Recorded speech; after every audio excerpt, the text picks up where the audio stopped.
two incomes is not aspirational or even associated with aspiration at all. It's become absolutely functional, the baseline to even function, and to buy the key things: access to housing, access to childcare, big ticket items in life. So the tension behind dual income households is really simple. We've expanded and made necessary women's participation in the workforce, but we haven't built the structures beneath it to support it. If you're feeling stressed,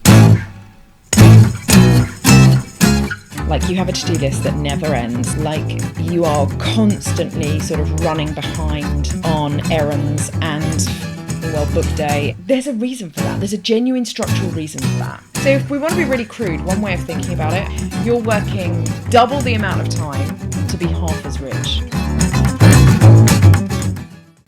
So this week I have written a piece on dual income households and why it's gone from being a luxury and a kind of marker of economic stability to a complete necessity.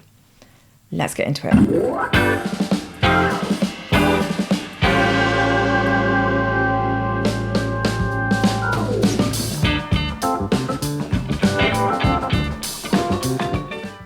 Now, this is a piece I've been wanting to write for a long time, not least because I'm in a dual income household, but also because I think it's a story that's slightly masked by this idea of feminist progress. I think the story we like to tell ourselves, in the West at least, is this idea of more and more women entering professional spaces, gaining access to professional careers, earning more, and facing far less prejudice, is a story and a narrative arc of progress. And whilst that's true, I think there's a deeper economic story at play. And that is, I don't think, something we admit that much, which is the story of how women's wages, and particularly mothers' wages, right? We're talking about families here specifically, okay? I just want to kind of make that clear. Families with children, how mothers' wages became essential. Not a luxury, but an absolute core requirement to make family economics work. So let's really unpick what's actually happened over the last 40 years. It's not that women just suddenly started working. Women have always worked. And in fact, in 1975, just under half of mothers worked. But quite often their income, particularly in middle-class households, was the income that maybe bought the luxuries or maybe, paid for the holiday or wasn't the economic foundations of family economics. But today, most families, two incomes is not aspirational or even associated with aspiration at all. It's become absolutely functional, the baseline to even function, and to buy, and this is the critical point, the key things: access to housing, access to childcare, big ticket items in life. So what's happened is that housing, childcare and education, those costs have risen whilst wages haven't. They have risen in some parts of the world, but they haven't kept a pace with those other big costs, right? So what's really at stake here is that employers and schools still behave like women don't work. I can't be the only mother whose school calls them if something goes awry. And both parents act like they don't have children, right? In the workplace, certainly. Even in this era of hybrid working, right? The system of dual income parents, working parents, sort of relies or sort of depends on parents acting like they don't have children and don't have caring responsibilities at home. And let's not even, broach the subject of elder care. So the tension behind dual income households is really simple. We've expanded and made necessary women's participation in the workforce, but we haven't built the structures beneath it to support it. And that's the key point. So on a personal level, if you're feeling stressed, like you have a to-do list that never ends, like you are constantly sort of running behind on errands and fucking book day and oh my god, just everything, there's a reason for that. There's a genuine structural reason for that.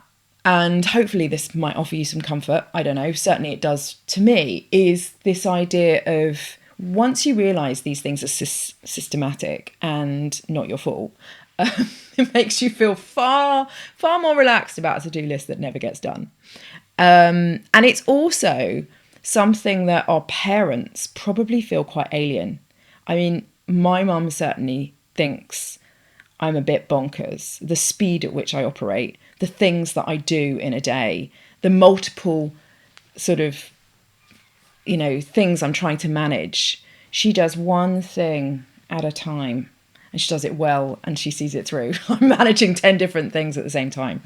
And I think there is a generational disconnect, because although our parents worked, and a lot of them were in dual income households, there was just that security if they were in dual income households for a lot of the time. Not all, okay? I hate to overgeneralize. There was greater economic security, but also there was just more time. So, it's really important that we recognise the economic story behind the rise of dual income households, the necessity it's become, but also the lack of structures that are there to support us doing it. So if we want to be really crude, one way of thinking about it, and one way to sort of like explain this to your parents, is you're working double the amount of time to be half as rich. And that's actually quite statistically hard to stand up. But the principle is right, which is you've got the majority of dual income households now. 73.5% of millennial couples are in dual income households. But it is true, a professional millennial couple trying to recreate the dynamic, or even certainly the housing situation that their parents had, is unachievable with them both working, and yet was achievable with potentially one parent working in the 1980s or 90s. And that's the key difference. And culturally, I think we like to sort of, as I said earlier, talk about the female progress in the professional sphere as a sign of cultural progress, to the extent that we're now talking about it as, to the detriment of men. Culturally, it looks like progress, but economically, it's actually about realignment. Do you want to know where the male breadwinner still exists? In the richest 0.5% of the population. That is where female domesticity is affordable, okay? And it's a kind of interesting reflection that for those that can afford, to sort of aspire to basically anything and have absolute choices to do anything, what do they tend to do? Is reflect the older model of male breadwinner and stay-at-home mother. So it's this weird sort of anti-feminist moment we're having where female domesticity has become a luxury. And, that's why manic millennial mothers are scrolling Instagram and looking at trad wife content. It's because it's that feels so foreign to them. That idea of the stay-at-home mother that has time to be domesticated and to fulfill that sort of that ideal of female domesticity. Because the other, 99.5% don't have that luxury.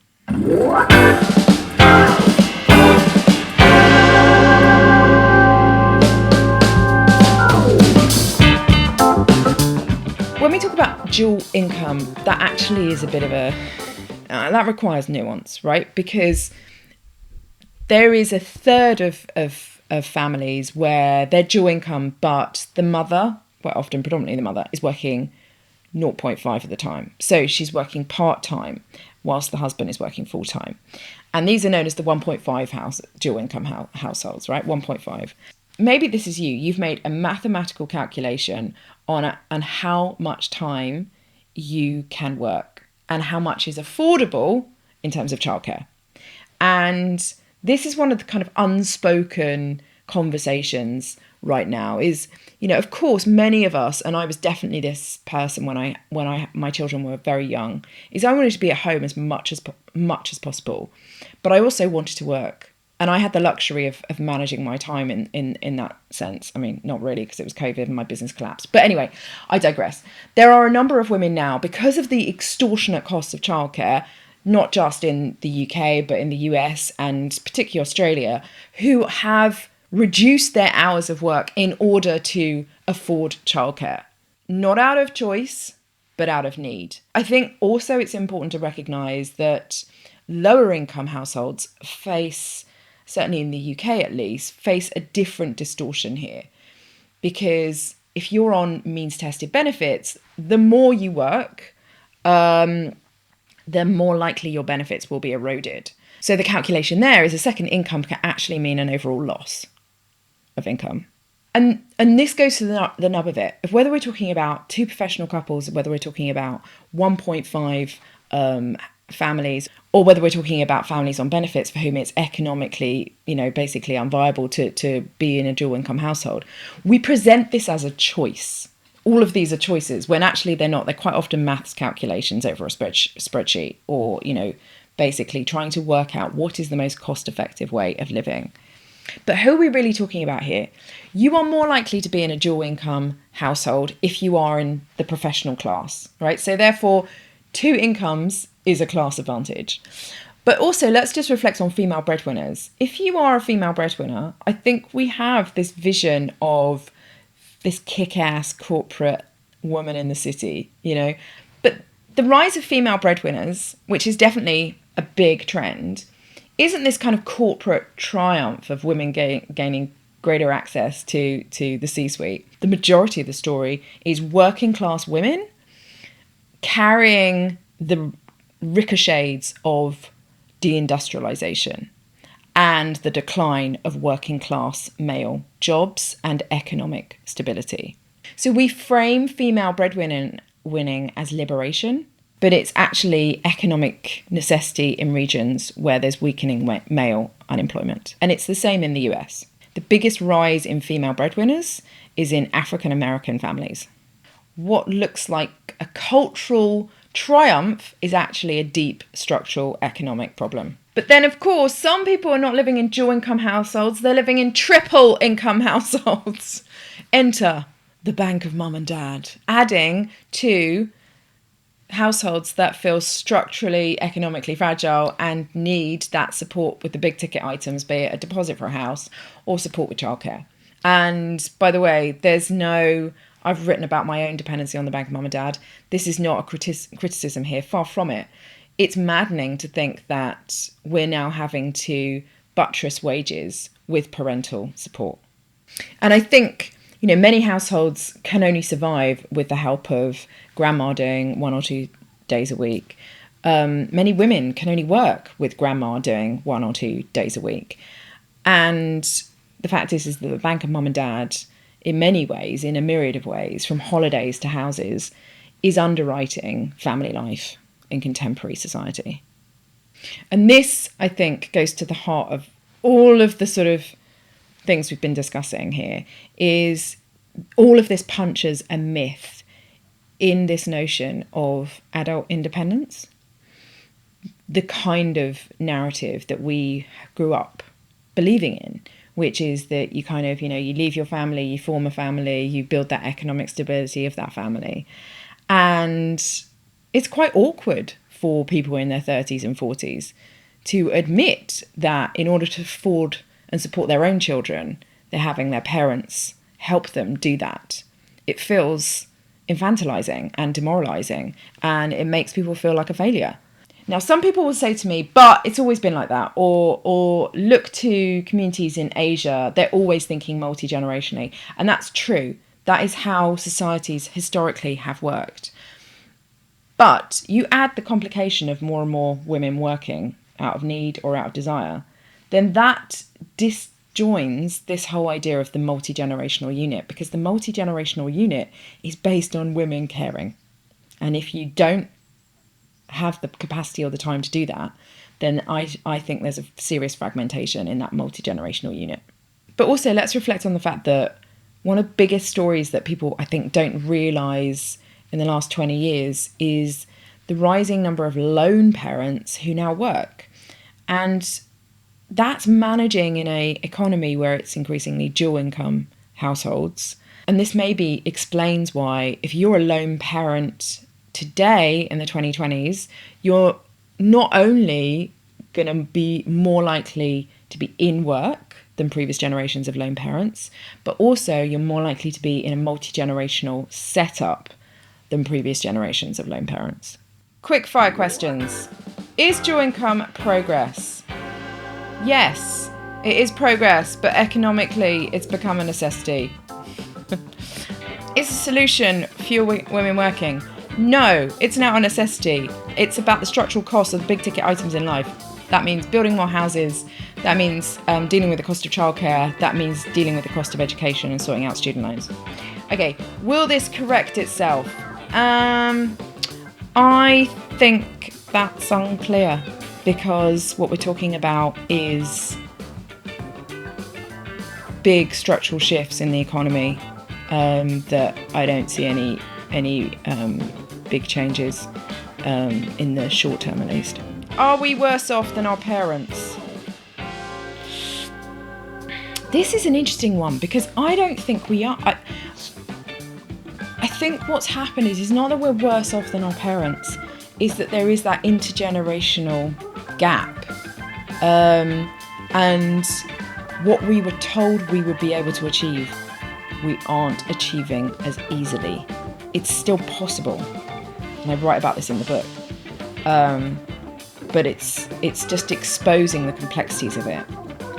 And there's certain things that are so brilliant about living in the 2020s. It's never been easier to start a business and build a market globally. It's never been easier, I think, to change careers. It's never been easier to, and that's besides the point of it's never been easier to travel and all that boring stuff. So like, generally speaking, we have more choice, particularly as women. I mean, let's just reflect on that. More choice than ever before. I think the problem is that the daughters of feminists like me were raised on a certain doctrine of liberation that didn't really incorporate an economic understanding of the world and how it's changed. Okay, so the final one. Is this just a middle-class complaint? I think this is such a good question. It goes at the heart of I think, even Inheritocracy, is that the kinds of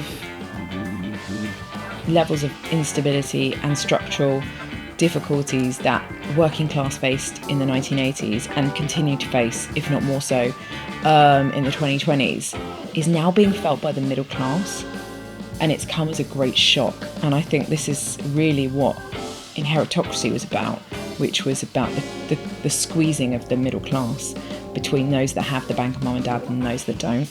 And the most frustrated group in society are those that are overeducated and have no wealth and are seemingly comparing themselves with the educated professionals who have wealth, because there's greater affinity of experience and frustration between the working class and the middle class than the middle class, certainly aspiring to the 1%. And I think at the end of the day, we've demonised the 1%, but we've actually not interrogated the broader story of the solidarity and what happens when the middle class start to experience and suffer from the same level of insecurity as the working class. And you could argue without the bank of mum and dad, there's no such thing as the stable middle class anymore. Okay, these are your comments. This is interesting. Okay, so this is the first one. If two incomes are necessary, is feminism partly to blame? Ooh, interesting. Firstly, I think it's about economics, not ideology. And it's about structural sort of forces going against the family, actually. Care costs rising simultaneously as wages stalling. This isn't about feminism. This is just basic economics. I think we need to be careful not blaming feminism, because feminism expanded women's options, or it certainly expanded the conversation around women's options, and yet the economy has frankly reshaped them out of necessity. So I think let's not blame feminism, because I think that's a nice little ideological cul-de-sac to drive down. Okay, second one. Why do I feel guilty for wanting to work less? Okay, this is such a good question.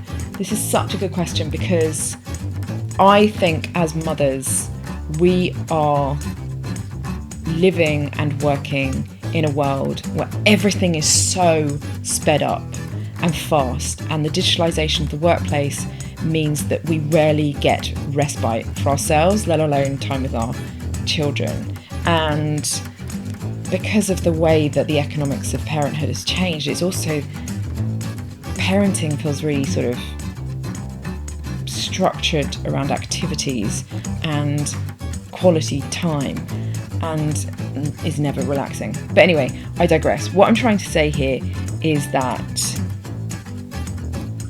it's not your fault that you feel the guilt. It's totally a rational response to circumstances where the expectations on women in the workplace have increased, but the structures haven't been put in place to support them to do that with ease in terms of their caring responsibilities. I also think, and this is personal to me, and maybe you can get where I'm coming from, is that when I had my children, I wanted control over my time and how I was able to spend time with them. And I had no choice but to start my own business, because I couldn't see how I could do that in the career I was in. The career I was in was academia, and I saw a lot of women 10 years ahead of me who had no control over their time. Even on the surface, you got long holidays and all of that. Actually, I could see that they were overstressed and overworked and had no time. And I made basically a clear decision to build a business. The first business failed. The second business was destroyed by COVID, but I built it back.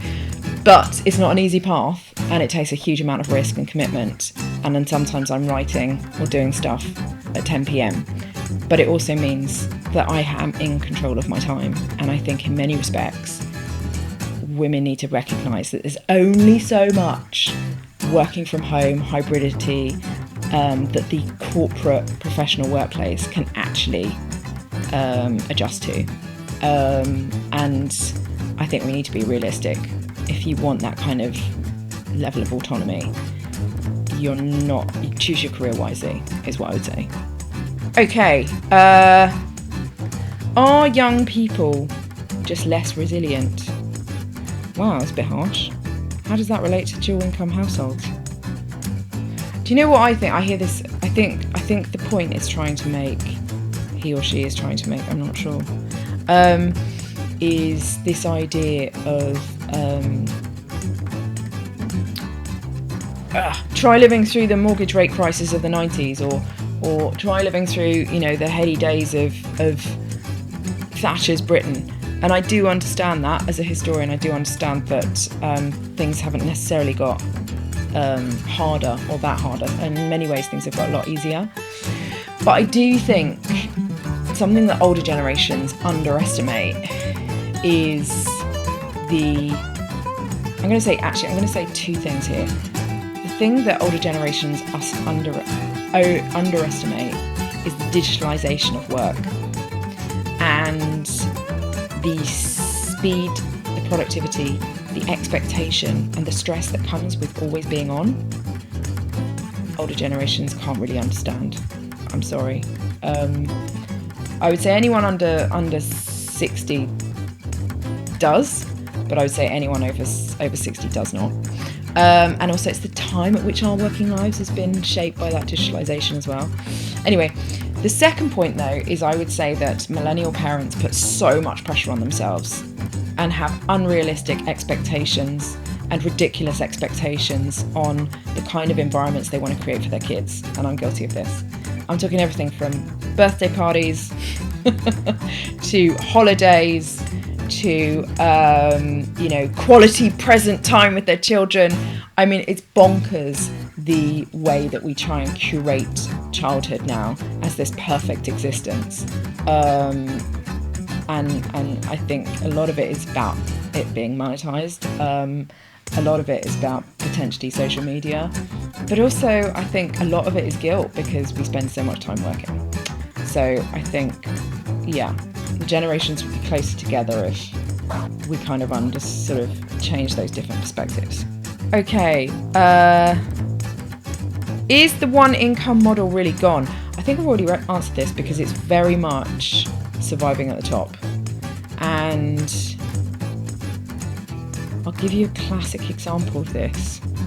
If I'm ever lucky to get on a plane flying in business class, I'm quite often the only woman there that is not paid for by her husband.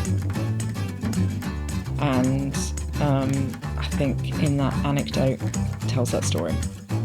Okay, right. Why do schools and workplaces still behave like we're in the 1980s?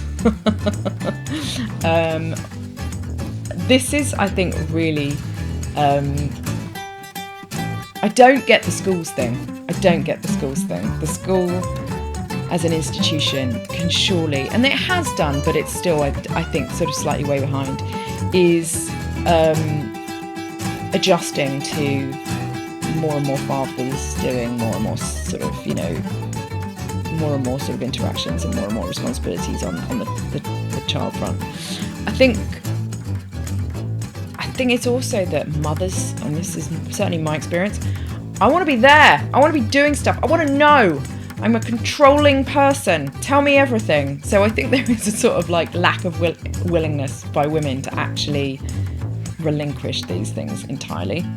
I also think that workplaces, frankly, are still set up and operate on a male breadwinner expectation, and most boardrooms, by the way, are still set up and full of male breadwinners who have the luxury of a stay-at-home wife. I wish we all had the luxury of a stay-at-home wife, packing our suitcases and making us nice dinners. And certainly the gap became really evident during lockdown, where you had, these these C-suite executives in these huge home offices, and I mean, this room isn't as big as it looks on camera. Having nice coffees delivered by their wives and lunches delivered by their wives, while all their juniors were basically staring at a green dot for 12 hours a day, not working from home but working from bed. So I think there's definitely a generational disconnect in the workplace, and I think, it's like turning around the Titanic. It's going to take quite a while. Okay, final one. Does this explain toxic masculinity? I think there's lots of things that explain toxic masculinity, and it's not all about the manosphere. But I think we need to recognise that pitting gender against gender on any front, whether we're talking about work, whether we're talking about culture, whether we're talking about sex, whether we're talking about economics, doesn't make sense, because we need each other more than ever. And I think it does explain why women are more discerning, potentially, when it comes to men, and thinking more economically when it comes to finding a partner, because the expectations are perhaps higher than they were 30 years ago even.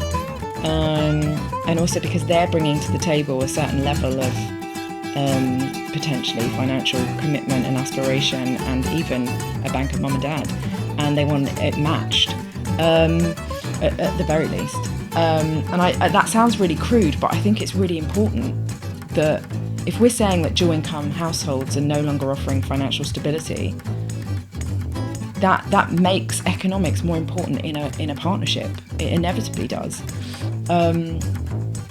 So I think it can't explain completely toxic masculinity, or it can't explain the gender wars, but I think the economic story underlining dynamics of family and how that's changed in the last 30 years is one of the key components, for sure.